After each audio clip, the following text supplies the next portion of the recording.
መጽሐፈ ሩት ዛሬ ባለንበት ዘመን ከመቼውም ጊዜ በበለጠ ሁከት በበዛበት፣ ታማኝነት፣ እውነተኛው እረፍት፣ የማይለወጥ ሰላምና እርካታ በታጣበት ወቅት እነዚህን አራቱን ነገሮች የትና ከማን ማግኘት እንደሚገባን፣ ከዕለት እኪት ከዘመን መንሱት እንዴት ማምለጥ እንደምንችል የሚያስተምረን መጽሐፍ ሲሆን ረሃብ፣ ስደትና ሞት በሚሉ አስደንጋጭ ቃላት የመጀመሪያ ምዕራፉን ሲያሳየን ከራብ በኋላ ጥጋብ፣ ከስደት በኋላ እረፍት፣ ከሞት በኋላ ሕይወት እንዳለ ተከታታይ በሆኑት ምዕራፎች ሲያሳየን ታሪኩን በብዛት በአሕዛባዊቷ ሩት ላይ እያጠነጠነ ግብዝነት የሌለውን የቦዔዝን ፍቅር እያሳየ የዘር አድሎ ያልታየበትን የእርካታና የእረፍት መናሪያ የሆነውን የቦዔዝን እርሻ እያንጸባረቀ አንዳንድ የአይሁድንም ስርዓት እየጠቆመ ይልቁንም በዲያብሎስ ስልጣን ሰንሰለት የኋሊት ተጠፍሮ ታስሮ የነበረውን ጣዖታዊ ዓለም በጥምቀት ፈቶ ሕዝብና አሕዛብን ከተበታተኑበት አሰባስቦ የአንድነት ችቦ እንዲያበሩ ስላደረገው መሲሁ ስለ መድኃኒታችን ስለ ኢየሱስ ክርስቶስ በሰፊው የሚገልጥ ነው። በዝግጅታችን ልዑል እግዚአብሔር የራሱ የሆነውን ሕዝብ አይሁድን ከሥጋ መቅሰፍት ለማዳን አስቴርን ምክንያት እንዳደረጋት ሁሉ ሩትንም ደግሞ የመድኃኒታችን የኢየሱስ ክርስቶስን የዘር ሐረግ ከአሕዛብ ጋር ለማገናኘትና አሕዛብን ለማዳን ምክንያት ያደረጋት ሴት እንደሆነች ያሳየናል። መጽሐፈ ሩት ሰው በተሰጠው ነጻ ፍቃድ ተጠቅሞ ለሕይወቱ የሚሆነውን መምረጥ እንደሚችል ማለትም በራሱ ነጻ ፍቃድ ወደ ሞዓብ ዓለም ቢሄድ እንደሚጎዳ ወይም ወደ ቤተልሔም ቤተክርስቲያን ከሄደ እንደሚጠቀም ያጣውን ማንኛውንም ነገር እንደሚያገኝ የሚያሳይ ክፍል ነው። ውድ ተመልካቾቻችን በእስራኤል በነበረው የረሃብ ዘመን አቤሜሌክና ኑኃሚን የተባሉት እስራኤላውያን ባልና ሚስት መሐሎንና ኬሊዮን ከተባሉት ከሁለት ልጆቻቸው ጋር ርስታቸውን ሸጠው ወደ ሞዓብ ምድር ወጡ።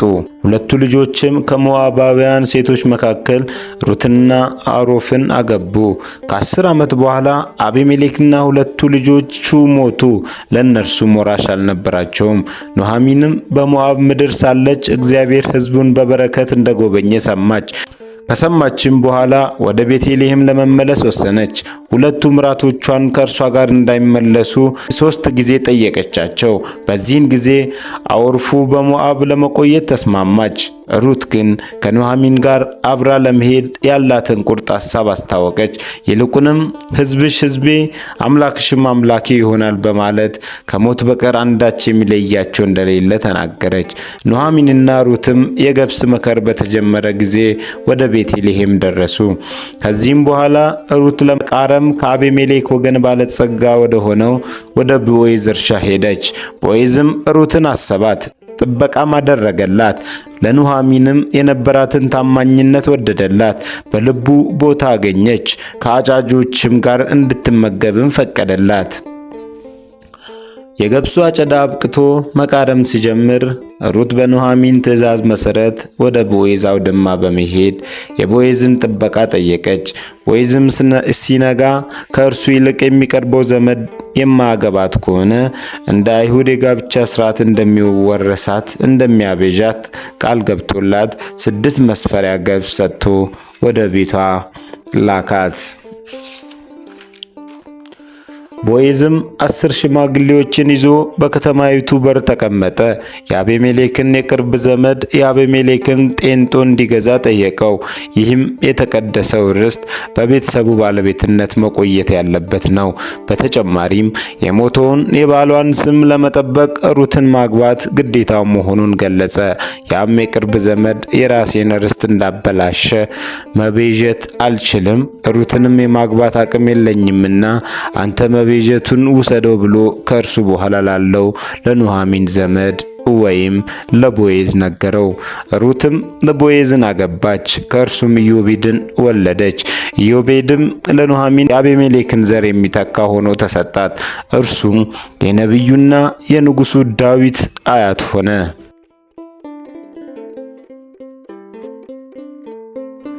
ታሪኩ የተፈጸመበት ዘመነ መሳፍንት ይፈርዱ በነበረበት ጊዜ ነው። ይህ ዘመን ማለት ዘመነ መሳፍንት እስራኤላውያን በእምነት የደከሙበት ጊዜ ነው። ትውልድ ሁሉ ደግሞ ወደ አባቶቻቸው ተከመቹ። ከነዚያም በኋላ እግዚአብሔርን ለእስራኤልም ያደረገውን ሥራ ያላወቀ ሌላ ትውልድ ተነሳ ተብሎ እንደተጻፈ የእስራኤል ልጆች ለ450 ዓመታት ያህል የአሕዛብን ጣዖት አምልከዋል። በዚያ ዘመን በእስራኤል ዘንድ ንጉሥ አልነበረም። ሰውም ሁሉ በፊቱ መልካም መስሎ የታየውን ያደርግ ነበር። ስለዚህ ሁሉም በገዛ መንገዱ በፊቱ መልካም መስሎ የታየውን በማድረግ በአገሩ ላይ ራብ ሆነ ብሎ የመጽሐፈ ሩት የመጀመሪያው ክፍል ቢጀምር የሚያስደንቅ አይደለም። በመጀመሪያም እግዚአብሔር ለሕዝቡ አስቀድሞ ተናግሯልና ልባችሁ እንዳይስት ፈቀቅ እንዳትሉ ሌሎችንም አማልክት እንዳታመልኩ እንዳትሰግዱላቸውም የእግዚአብሔርም ቁጣ እንዳይነድባችሁ ዝናብም እንዳይዘንብ ምድሪቱም ፍሬዋን እንዳትሰጥ ሰማይን እንዳይዘጋባችሁ እግዚአብሔርም ከሚሰጣቸው ከመልካሚቱ ምድር ፈጥናችሁ እንዳጠፉ ተጠንቀቁ በማለት አዞ ነበር። ሞዓብ ሴማዊ ስም ሲሆን ትርጉሙም አባቱ ማን ነው ማለት ነው። ሞዓብ ሎጥ ከታላቂቱ ልጅ የወለደው የኃጢአት ፍሬ ነው። እርሱም የሞዓባውያን አባት ነው። ሞዓባውያን በዮርዳኖስ ክፍል በሙት ባህር ምስራቃዊ ቦታ ኑረዋል። እስራኤላውያን ወደ መልካሚቱ የርስት ምድር ወይም ከነዓን እንዳይገቡ ወደፊትም እንዳይገሰግሱ መሰናክል ወይም ጋሬጣ የነበሩ የሊቀ ነቢያት የሙሴ መልካም ቃላት ያልገባቸው የእግዚአብሔር ሕዝቦች ጠላት እስራኤልን ይረግም ዘንድ የሟርቱን ዋጋ በእጃቸው ይዘው በለዓምን በገንዘብ የገዙ የአመንዝራነት መንፈስ ያለባቸው አመፀኞች፣ የእግዚአብሔርን ስም መጥራትና እግዚአብሔርን ማምለክ ያልቻሉ ትዕቢተኞች፣ ዘውትር ለቅሶና ዋይታ የሚጎበኛቸው፣ ደስታ ሐሴትና ክብር የሌላቸው፣ ትምክታቸው ከንቱ የሆነ የተዋረዱና የተጠቁ አሕዛብ ናቸው። ሞዓብ አባታቸውን ትተው ክፉ ሕይወትን በዓለም ውስጥ የሚመሩ ሰዎች ምሳሌ ነው። አባቶች ሊቃውንት እግዚአብሔርን አልታዘዝንም ብሎ የእርሱና የሰው ልጆች ጠላት የሆነውን ዲያብሎስን በዚህ ይመስሉታል። እስራኤላውያንና ሞዓባውያን ለረጅም ዘመናት በጥል የነበሩ ሕዝቦች ናቸው። በዚህ የጨለማ ዘመን ታሪክ ነበር ሩት የተነሳችው። መጽሐፈ ሩት እንዲህ በማለት ይጀምራል። እንዲህም ሆነ መሳፍንት ይፈርዱ በነበረ ጊዜ በአገሩ ላይ ራብ ሆነ። አንድ ሰውም ከሚስቱና ከሁለቱ ልጆቹ ጋር በሞዓብ ምድር ሊቀመጥ ከቤተልሔም ይሁዳ ተነስቶ ሄደ። ረሃቡም የተከሰተው ነቢዩ ጌዲዮን መስፍን በነበረበት ዘመን ነው። ታሪክ ጸሐፊው ጆሲፈስ ወይም ዮሴፍ ወልደ ኮሪዮን ግን ሩት በሊቀ ካህናቱ በኤሊ ዘመን እንደነበረች ይናገራል። በመንፈሳዊ ሕይወታችን ውስጥ ያለው ጽኑ እምነት ይገለጥ ወይም ይታወቅ ዘንድ ረሃብ፣ ችግር፣ ስቃይ ይመጣብናል። ዝማሪያችን፣ አገልግሎታችን የተለመደ ጊዜ የማይለውጠው ወረት ያልተስማማውና ፈተና የማይቀይረው መሆኑን ሊያስተምረን እርሱ እግዚአብሔር የወደደውን ያደርጋል። በዚህም ነገር ማንነታችን ይታወቃል። እውነተኛ ክርስቲያን ባገኘበት ጊዜ ብቻ ሳይሆን ባጣበትም ወቅት አምላኩ እግዚአብሔርን ያመሰግናል እንጂ አያማርርም፣ አያጉረመርምም። በአጠቃላይ ለእግዚአብሔር ስንፍናን አይሰጥም። ዘውትር በጊዜው አለጊዜውም የተለመደ መንፈሳዊ ኑሮውን በእግዚአብሔር በጎ ፍቃድ ይኖራል። መዋረድን መብዛትንም በእያንዳንዱ በነገር ሁሉ መጥገብንና መራብንም መብዛትንም መጉደልንም በሕይወቱ ስለተማረው ኃይልንም በሚሰጠው በክርስቶስ ሁሉንም ነገር ስለቻለው ዘውትር እግዚአብሔርን ያመሰግናል። በእነ አቤሜሌክ ሕይወት ውስጥ እንደምናየው መታገስ አለመቻልን ነው። አቤሜሌክ ከሚስቱ ከኑኃሚንና ከሁለቱ ልጆቹ ጋር በረሃብ ምክንያት ቤተልሔምን ትቶ ወደ ሞዓብ ምድር ሄደ። በዚያም ተቀመጠ። በመጨረሻም ሞተ። ኑኃሚንና እርሷና ሁለቱ ልጆቿ ቀሩ። እነርሱም ከሞዓባውያን ሴቶች መካከል አሩፍንና ሩትን አገቡ። በዚያም 10 ዓመት ያህል ተቀመጡ። ከዚህም በኋላ መሐሎንና ኬሊዮንም ሁለቱም ሞቱ። ኑኃሚንም ከሁለቱ ልጆቿና ከባሏ ተለይታ ቀረች። አቤሜሌክ ማለት ንጉሴ እግዚአብሔር ነው ወይም ጌታዬ ይገዛል ማለት ነው። ነገር ግን ይህ የስሙ ትርጉም በዘመኑ ስላልሰራ አቤሜሌክ በኋላ ዘመን ጌታችን ኢየሱስ ክርስቶስ የሚወለድባትን የእንጀራ ቤት ወይም ቤተልሔምን በመተው ዲያብሎስ ወዳደረባት ስፍራ ወደ ሞዓብ ሄደ። የረሃቡን ምክንያት አውቆ በቤተልሔም በመጽናት እግዚአብሔርን መጠየቅ ሲገባው እንጀራ የሚገኝበትን መንገድ ራሱ ቀይሶ ራሱንና ቤተሰቦቹን ለችግር አጋፍጧል። ማንኛውም ሰው ከቤተ ክርስቲያን ሸሽቶ ለረሃብ መፍትሄ አቤሜሌክ ማለት ንጉሥ እግዚአብሔር ነው ወይም ጌታዬ ይገዛል ማለት ነው። ነገር ግን ይህ የስሙ ትርጉም በዘመኑ ስላልሰራ አቤሜሌክ በኋላ ዘመን ጌታችን ኢየሱስ ክርስቶስ የሚወለድባትን የእንጀራ ቤት ወይም ቤተልሔምን በመተው ዲያብሎስ ወዳደረባት ስፍራ ወደ ሞዓብ ሄደ።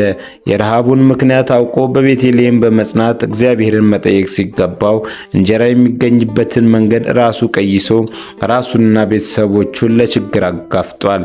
ማንኛውም ሰው ከቤተ ክርስቲያን ሸሽቶ ለረሃቡ መፍትሄ የሆነን ጥጋብ ወይም እርካታን ሊያገኝ አይችልም።